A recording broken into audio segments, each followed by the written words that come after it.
Konnichiwa YouTubers, this is Restock straight from Japan, and today we're going to do a video review of Kamen Rider Skull Rider.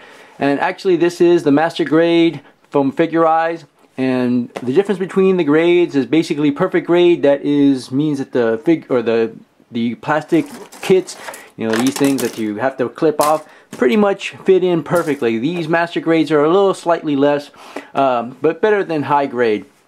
But other than that, that's the only thing about these kits. And let me tell you, it took me over 7 hours to complete this bad boy. So remember my little teaser? Boy, it took a while, and I'll tell you what, this thing is actually cost about $50, so you can actually get this in Amazon for that price, which is about what it retails here in Japan, so you're getting a good deal if you go through Amazon. But enough about that. Let's go ahead and take a look at the box.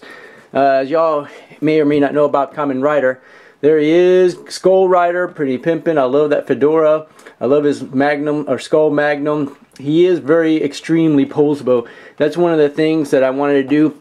This figure actually has a few little gimmicks, like the Skull Magnum over here, his head attache case and whatnot, and he can pose them. Little stickers here. Here's a back of the box. Little skull logo, pretty nice. Came out here, made by Bandai in 2010. He actually does have like a little bicep gimmick, pretty lame I think, but here I'm trying to replicate that pose right there. Kind of neat. And that's pretty much how that looked like when you removed all the contents from the box. And it took a little while. And if you have all the 4 figures, you can fill up his suitcase, but I don't have all the little Magnum clips. Oh well. Yeah, let's put the box away.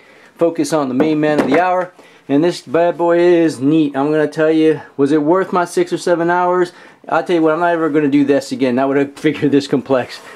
But maybe if you guys know how to use model kits, by all means. Yeah, and this hat will come off because it's not very secure. But I tell you what really helps is a pair of these flush cutters. I tell you, if you have one, use it. If you're used to using hobby knives, by all means use it, but whatever means necessary. Okay, let's go ahead and pose him. I love that pose. He is super posable. Let me show him in full glory. And yeah, this is the thing about that. Pieces do fall off. So now you can see where they come from. That's okay. Small feet, and I'm not a big fan of that, but the soles are made of rubber, so that's kind of neat. Extremely posable, still in its working phase, and I will put him with his hat, but right now, because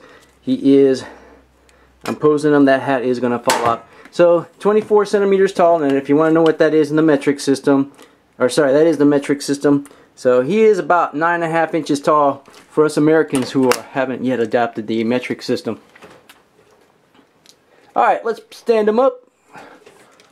Good variety of poses. I wish his feet were bigger, because that would make it a little easier to stand up.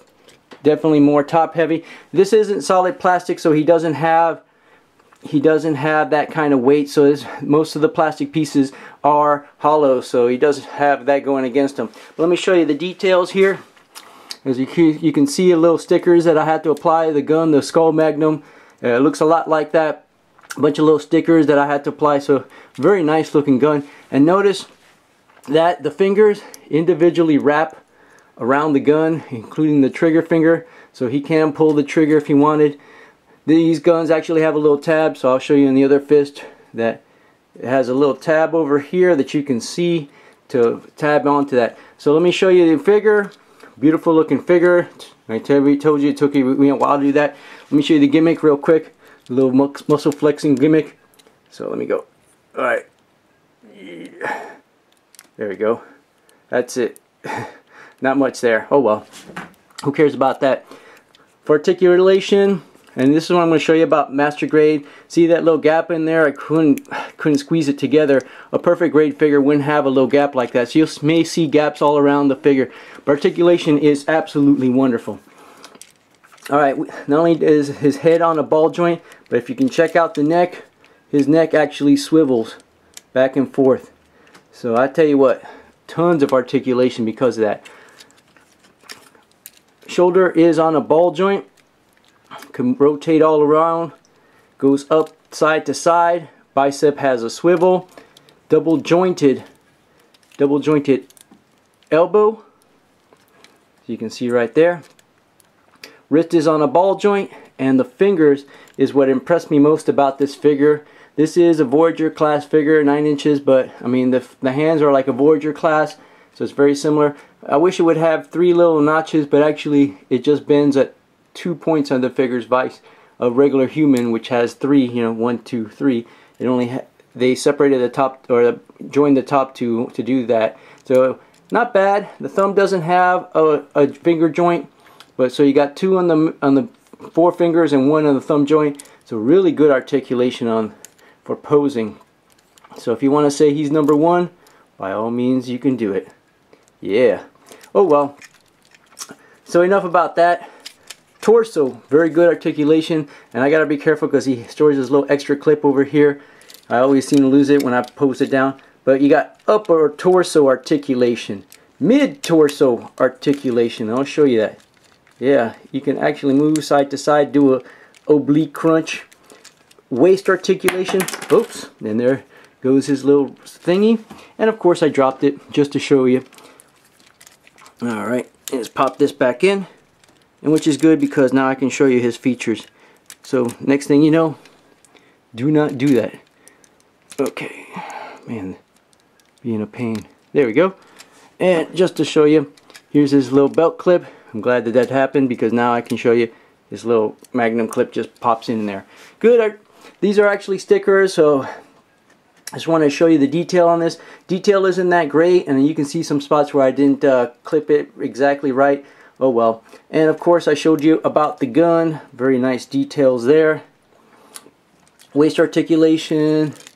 You have thigh. Alright, the hips go up and down, side to side. Thigh swivel. Double jointed knee. Alright. Ball joint on the ankle and a swivel. And the front portion of the foot can bend around so he can have more natural running motion if need be. As I mentioned before, the soles are made of rubber, so humongous amounts of articulation. So you can put them in great poses. Does come with a little stand over here, so if you wanted to do that, you can certainly put them in great amount of poses. Let's see, I can't seem to do that. Apparently he can high kick, but I don't think he's going to be able to. So let's go ahead and do that. Stand him up.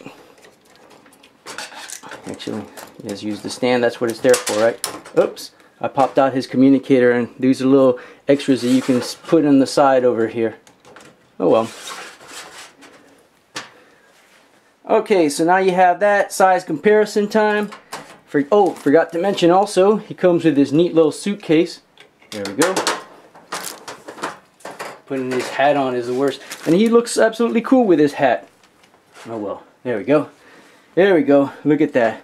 Also comes a little suitcase where he can store his little extra Magnum clips and the little belt. Sweet, set that down. Size comparison time. Here he is with a normal 6-inch figure.